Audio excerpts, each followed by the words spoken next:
In this video, we shall be talking about all the important aspects related to direct ophthalmoscopy, including the optics, about the instrument, and how to do direct ophthalmoscopy. This video shall be of immense help for those who are appearing for various entrance exams and also for fellowship exams like FICO and FRCS. So without any delay, let's get started. It was always a mystery as to what lay beyond the dark pupil, and it was this curiosity that led to the invention of direct ophthalmoscope. The earlier ophthalmoscope used a flickering light source like a candle to view the retina of the patient. Light was directed from this candle to a reflecting mirror with a peephole of the examiner. From here, it got reflected back into the patient's eye, and reflecting from the retina, it reached the examiner. There are three main prerequisites for a successful direct ophthalmoscopy. The first is that both the examiner as well as the patient must be emmetropic. That means the rays of light that are coming out from the patient's retina should be parallel and they should actually focus right onto the retina of the examiner. Okay, so the first prerequisite is that both the examiner and the observer must be emmetropic. The second thing is that there should be sufficient illumination of the patient retina. And the third factor is that there has to be a good optical alignment of the light source and the observer's pupil. These three principles were actually met by the creativity and invention of Sir Hermann von Helmholtz in the year 1851. Now let us see the parts of direct ophthalmoscope. The ophthalmoscope basically consists of this light source, which is basically an electrical bulb. And then we have a convex lens, we have another convex lens on top of it, and then we have a 45 degrees inclined mirror. Okay, now this mirror, as you can see, it has a small opening inside of it. Okay, light rays are going to travel from the electric bulb and then they're going to pass through this system of lenses, two convex lenses, and now it is going to form an image just at the peephole of this reflecting mirror. Okay, and this image of the bulb is going to be real and inverted at this point. Now, the purpose of this 45 degrees inclined slit mirror is to reflect the light which is coming from the bulb into the patient's retina. Okay, so this is how the light rays are going to go after reflection from the slit mirror into the patient's retina and illuminate the patient's retina. Now over here we have the examiner. The slit hole that we have in the mirror is also going to allow the light rays which will get reflected back from the patient's eye into the doctor's eye, and this is how the doctor is going to be able to look at the patient's retina, right? So initially the image of the bulb is formed over here on the mirror and that is real and inverted. However, at the end whatever the doctor sees, okay, is actually an erect virtual unreversed image. Okay, so this is a very important high yield point, that the image which is obtained by a direct ophthalmoscope is erect and virtual, and also it is an unreversed image. So initially what you had where we were using a flickering light source and we had a reflecting mirror, but now in direct ophthalmoscope the source of light is actually an electric bulb which is located downwards, and from there it gets reflected and it is reflected into the patient's eye using a 45 degrees inclined mirror. So that is how the modern ophthalmoscope basically works. So it is like examining a room and through a window. So over here, the pupil, you can imagine the pupil to be like a window, and you are standing here with your ophthalmoscope peeping through that window inside the eye using your ophthalmoscope, scanning the various parts of the retina. Okay, now the area of the retina that can be seen at one time using the ophthalmoscope is known as the field of view of the ophthalmoscope. So obviously by peeping through the pupil, you're not going to see the entire retina at once. You'll only get a particular field of the retina at one time, and that is known as the field of view. For example, over here you can just see that you're able to see the disc and part of the blood vessels, right? So that is known as the field of view of the ophthalmoscope. right? Now, this field of view of the ophthalmoscope is going to depend upon the size of the slit hole. Remember, I told you that you have this 45 degrees mirror, and that mirror basically has a slit hole through which the rays can actually pass back to the observer, and the observer will be able to see the fundus of the patient, right? So the field of view also depends upon the size of the slit hole and also on the observer and the examiner's observer and the patient's pupil size. Okay, again, these are high yield points. Now, it has been seen that in case of a myopic patient, the field of view is much more smaller compared to the field of view that you see in case of a hypermetropic patient. Now, let us try to understand this. For example, we have this patient who is normal, emetropic. Being emetropic means that the patient doesn't have any refractive error, and this is how the rays of light are going to travel and meet at the retina. Now, what if we have a hypermetropic patient? In a hypermetropic patient, the eyeball is going to be smaller and the divergence of the rays is going to be less. That means the rays are going to be more diverging, and instead of coming at a focus on the retina, they're going to come at a focus behind the retina, and therefore at the retina you have a greater space between these two lines, and therefore the field of view also is going to be larger in case of a hypermetropic patient. What if you have a myopic patient? In myopic patient, the eyeball is going to be larger. Okay, there's going to be more converging power of the eye. That means the vergence is more, and these rays are going to get focused way ahead before the retina, and therefore the field of view, as you can see over here between these two lines, is less, and therefore the field of view in a case of myopic patient is also going to be smaller. Okay, to summarize, field of view in a myopic patient is smaller and in a hypermetropic patient is larger than an emetropic field of view when you are visualizing the retina with a direct ophthalmoscope. Okay, I hope that is clear. All right. Apart from that, the field of view also enlarges when you increase the size of pupil of the patient. So whenever we instill any mydriatics, whether it's tropicamide or it is cyclate or cyclopentolate, the pupil size is going to increase, and that is going to enlarge the field of view as well. Another factor that basically enlarges the field of view is the distance between the examiner and the observer. It is the field of view is always greater when the slit hole or the mirror is close to the patient. Also, we can say that lesser the distance between the patient and the observer while carrying out the direct ophthalmoscope, more is the field of view. Okay, so as a matter of fact, you might have to go really close to the patient in order to carry out your direct ophthalmoscopy, and therefore it's always a good practice to wear a mask and even make the patient wear a mask. Okay, so over here, these are the diagrams which have been taken directly from the textbook of Clinical Optics by Elkington. So here you can see that in the first picture, the distance between the observer and the examiner is more, and therefore the field of view is this between A1 B1 is much more smaller, right? Similar in contrast, if over here you can see the distance has been reduced, the examiner has moved closer to the patient's eye.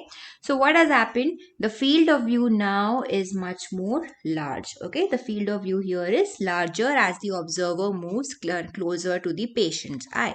All right.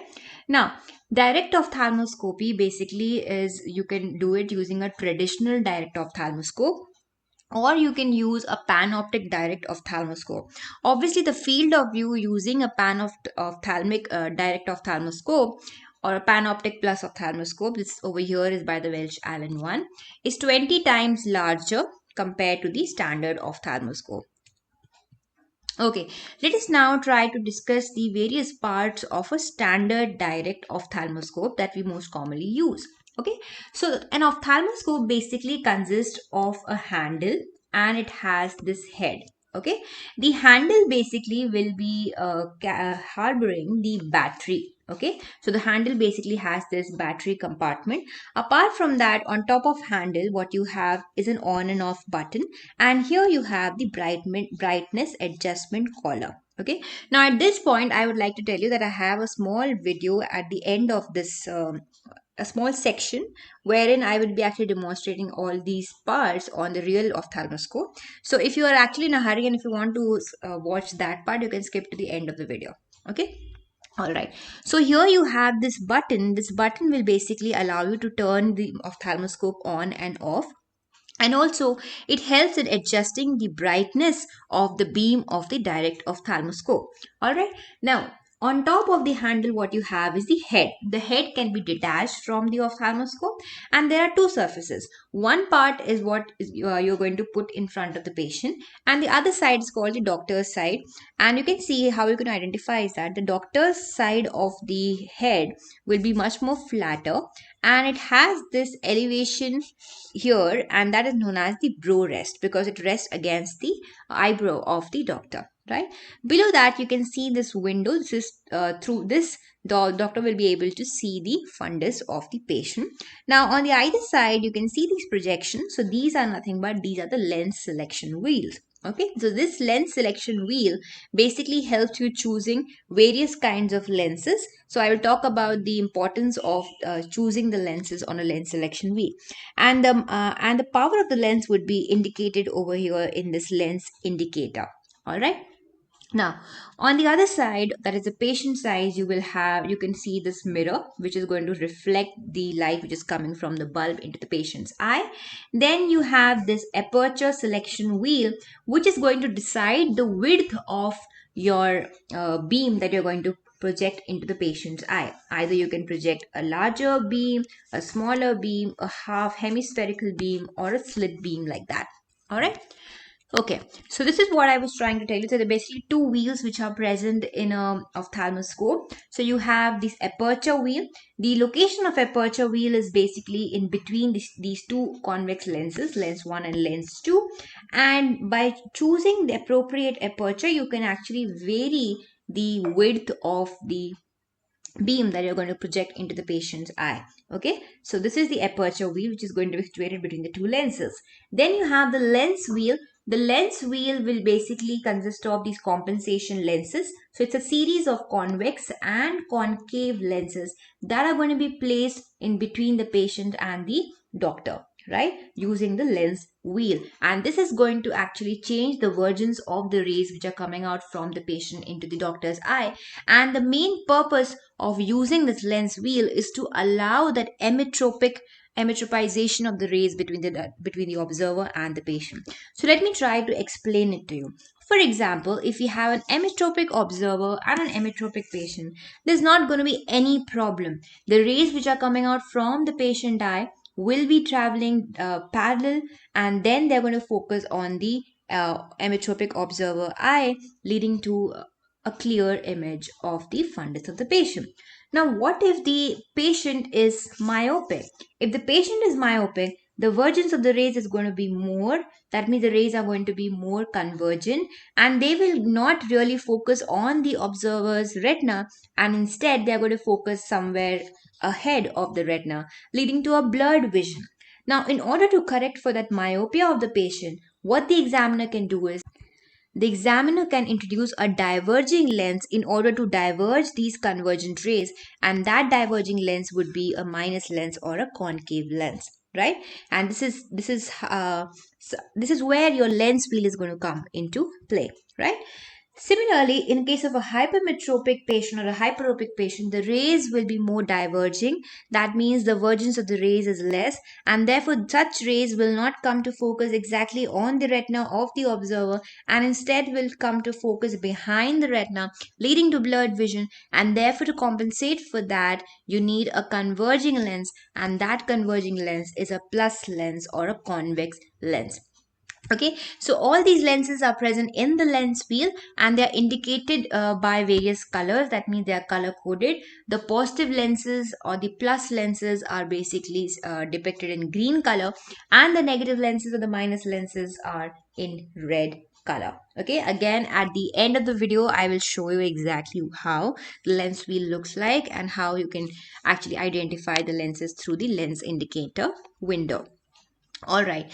Another important point which is commonly asked is about the magnification of the direct ophthalmoscope. The magnification formula is power of the eye divided by 4, and the power of the eye is taken to be about plus 60 diopter. Divided by 4, it becomes plus 15, right? So magnification of a direct ophthalmoscope is plus 15 diopters or plus 15 times, right? So this is a very important point commonly asked in exams. Also, what about myopic patient and a hypermetropic patient? We know that in myopia, the power of the eye is more, and since the power of the eye is more, it's going to be more than 60, and therefore the magnification is also going to be more in case of a myopic eye. In case of a hypermetropic eye, the magnification is going to be less because the power of the eye is also less. Okay. So, to summarize, what we can say is that in case of a myopic patient, you basically have a smaller field of view, but you have more magnification. Whereas in case of hypermetropic patient, you have a larger field of view, but less magnification, and therefore you can quickly scan the retina of a hypermetropic patient. But in case of a myopic patient, it becomes difficult. You really have to go closer to the eye of the patient, and that happens because the field of view in case of a myopic patient is less, although the magnification is more. Okay, very high yield points. Now, this increased magnification is of specific advantage in examining a patient with retinopathy. As you can see over here, those tiny dots are the microaneurysm. But what happens in a direct ophthalmoscope is these microaneurysms can be seen 15 times in bigger size because of the 15 times magnification present in direct ophthalmoscope. And that is the reason why such small lesions are better seen using the direct ophthalmoscope. All right. Now let us talk about this aperture wheel in detail. So as I told you, the aperture wheel is going to be present in between these two lenses, and you can actually change the aperture wheel. And as you rotate the aperture wheel, so let me show you uh, this wheel that you see. So if you're going to turn this, you will be able to set different sort of apertures on the direct ophthalmoscope. Now, ophthalmoscopes usually have 2 to 3 sizes of lights to be used depending upon the level of pupil dilatation. So, you can use this small aperture with a smaller width. Okay, the small light is basically used when the pupil is very much constricted, like in case of a well lit room with no pupil dilators used. Okay, the large light that you can see over here is best used when a mydriatic eye drops is used. Okay, and most commonly in case of a dark non-dilated pupil, you will be using a medium size light. Okay, obviously with the size of aperture or the size of light that you're using, the width is all the field of view is also going to vary. The field of view is going to be smaller with a small light. It's going to be larger with a large light. Similarly, sometimes you can also use this half aperture or half light. This is particularly useful when the pupil is partially obstructed by a lens with cataract, for example. So that half circle can be used to pass light through the clear portion of the pupil, avoiding the light from getting reflected back from the cataract. For example, you have this lens and you have a cataract in the half, and half of the lens has a cataract, right? So you're going to use this half light and project it onto the clear portion of the lens, and through the clear portion of the lens you will be able to visualize the retina. All right. Now, apart from that, you have various other things also. You have a red free filter, you have a blue light.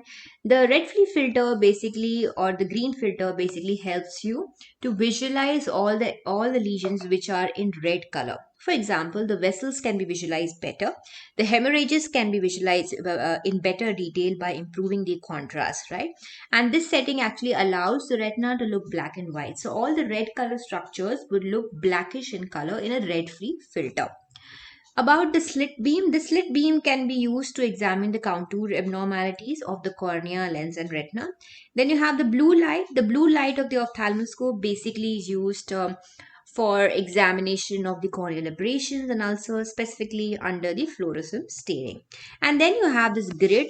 The grid is basically used to measure distances and also to specifically test regarding the eccentric fixation. All right, so I hope that is clear. Now, in the end, let's talk about how exactly to do a direct ophthalmoscopy. A direct ophthalmoscopy always begins with the examination of the red reflex.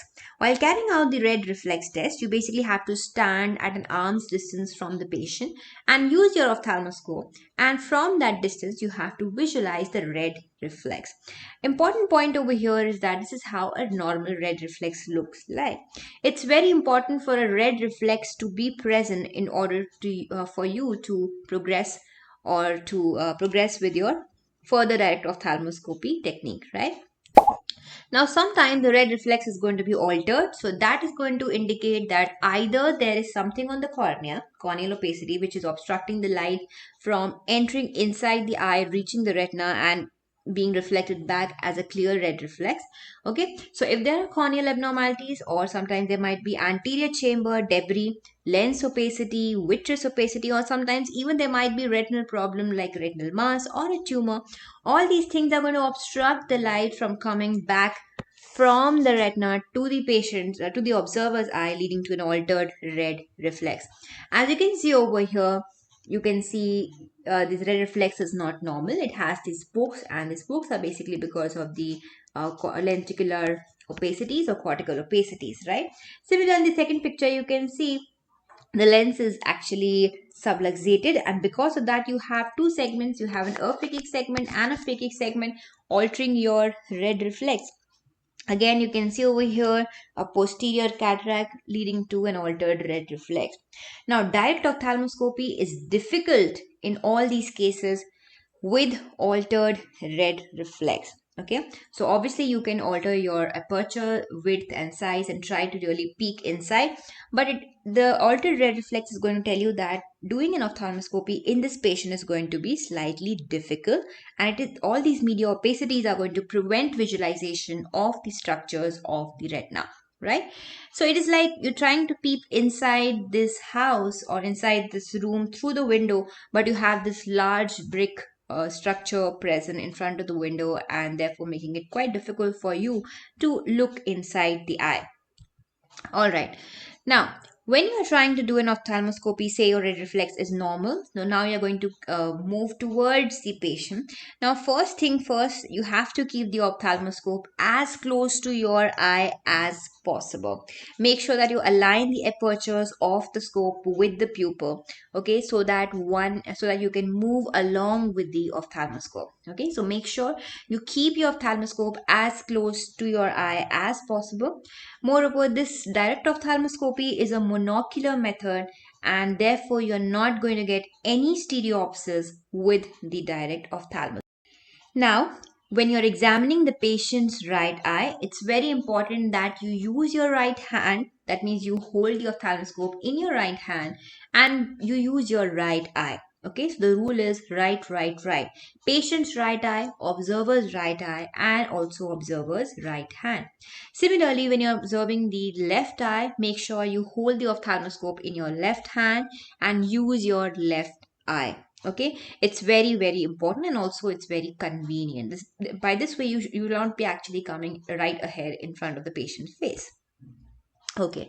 Also, the patient might blink during the procedure, but the eyes should not be allowed to wander during the examination. So always give patient a fixation point straight ahead. So you ask the patient to look straight ahead, and then you move close towards the patient, moving in the direction of your red reflex. Okay. So always make sure that the scope should be as close as possible to the examiner's eye, and the patient should be approached with the light from the scope constantly falling on the pupil, and the aperture should be brought in the same line. Okay, so make sure at all the points the light is uniformly illuminating the pupil. It should not be like this, it should always be like this, illuminating it uniformly. Okay, also one can simply follow the red reflex. If the red reflex is lost, you have to come back till you get it again, and then follow it again in the straight line. So make sure that the doctor's pupil, the window of the ophthalmoscope, the patient eye window, and the patient's pupil, all of that should be in one straight line while carrying out the direct ophthalmoscopy. Now, I already told you that we have the lens wheel, which through using which you can actually change the versions of the light. And if you want to see the structures anteriorly, you will be using basically a higher powered lens like a plus 14 diopter. If you want to visualize something in the vitreous, you will basically be using somewhere around 7 diopter. In an emmetropic eye, the retina is going to come into focus. Sorry, the retina is going to come into focus at about 0 diopter, and the optic cup is going to come at focus at about minus 2 diopter. And of course, I explained to you about how you will be using the lens wheel for an emmetropic, myopic, and a hypermetropic patient. Now let's talk about a very important technique of direct ophthalmoscopy, and that is pivoting the direct ophthalmoscope in order to scan the entire retina. Now you should remember exactly how the retina normally looks like. So you have an optic disc and you have the arcades which are emanating from the optic disc. So you have superior temporal arcade, you have inferior temporal, superior nasal, and inferior nasal. Now near the disc you can see the width of the vessels is much more, and as you go away from the disc, the vessels are not just dichotomously branching, but also they are becoming progressively thinner and thinner, and they have more branches. Okay, so that is one point that you're going to keep in mind when you're scanning the direct ophthalmoscope. And no matter where you are, what field of view you have, ultimately you should know how exactly to move your beam of light and how exactly you're supposed to pivot your ophthalmoscope to reach the optic disc ultimately and scan the retina from there. And in the end, you're going to actually examine the macula of the patient along with the foveal reflex. So let us see how this happens. So suppose you start examining the patient, and this is the field of view that you get on your ophthalmoscope. So over here you can see that you have some slightly thinner vessels. The vessels seems to be going away from each other. So this tells you that you are basically having a look at the branches of the retina, right? Now you are going to pivot your ophthalmoscope towards the point which from where the branches seems to be coming. So the branches are they are basically coming from this direction. So now you're going to pivot your ophthalmoscope like this, and as you do so, you can see that the width of the vessels have increased and those branches have now merged together to form a single one. And again you can see some branches. Again you're going to pivot your ophthalmoscope in the direction of the beginning of the branches, and as you do so, now you see that the width of the vessels is increasing and the branches are decreasing. This is an indicator that you are reaching closer to the disc. Again you move in the same direction, and now you will be able to see the optic disc, right? So that's the optic disc, and it tells you that what you were examining was a superior temporal arcade. All right, now let's move in the opposite direction and see what we get. Now here you are moving away from the disc. You can see the vessels have started, the more branching branches can be seen now. Again you pivot the ophthalmoscope, you can see the bigger vessel has now started to branch. Again you move it and you can see the other branches as well, right? So this is how you're going to pivot your ophthalmoscope and scan the entire retina. If you do it systematically, it is not difficult to be able to scan the entire retina at once. Okay, now in the end, what you're going to examine is the macula, and this becomes quite easier if you ask the patient to look directly into your ophthalmoscope. Obviously it's quite uncomfortable because the patient is supposed to look directly at the bright light, and therefore this part of examination should be reserved for the end, right? So always examine the disc vessels first, and in the end you examine the macula and the foveal reflex. In a normal patient there will be a shining reflex at the center of the macula, that is the foveal reflex. Now let us see, let's try to demonstrate all the other parts of the direct ophthalmoscope. The instrument that the doctor is holding over here is the Welsh Allen ophthalmoscope. So it consists of the head, as you can see, and it has this handle which houses the battery and the two system of convex lenses. Now, over on top of the handle, you can see a green color button. That's the rheostat. So you're supposed to rotate it, and as you rotate it, you can see the ophthalmoscope gets turned on. All right. Now, the part that you see over here of the head is the flattened part, and it has a brow rest on top of it. That projection that you see on top. Okay, so that is the brow rest. and that is the one that is supposed to face the examiner. Okay, on the below the brow rest you see an opening, so that is the aperture through which the examiner will examine the fundus of the patient. Now on the either side you see those ring like structures, which is basically which are the lens wheel. So the lens wheel actually houses a lot of lenses which will help you focus the image onto the observer's retina. Right now, as you rotate that lens wheel, you can see you will be dialing various lenses, and those lenses and their numbers will be indicated in this window. So you can see over here dialed is, over here you can see 7 in red color, so that indicates that you are basically dialing a negative lens or a concave lens. Similarly, if you keep on dialing the lens wheel, you can see that ultimately you are increasing, and then ultimately you get numbers in green color. I'm so sorry, it's not so clean over here, but yeah, you can see plus 12 lens being dialed in. Now it's plus 20, plus 15, and the examiner is actually decreasing the lenses. So you can also do the same in your ophthalmoscope. Now what we're going to do is we're going to show you the other side of the ophthalmoscope. So this is the part from where the lens, the head is going to emit the light into the patient's retina.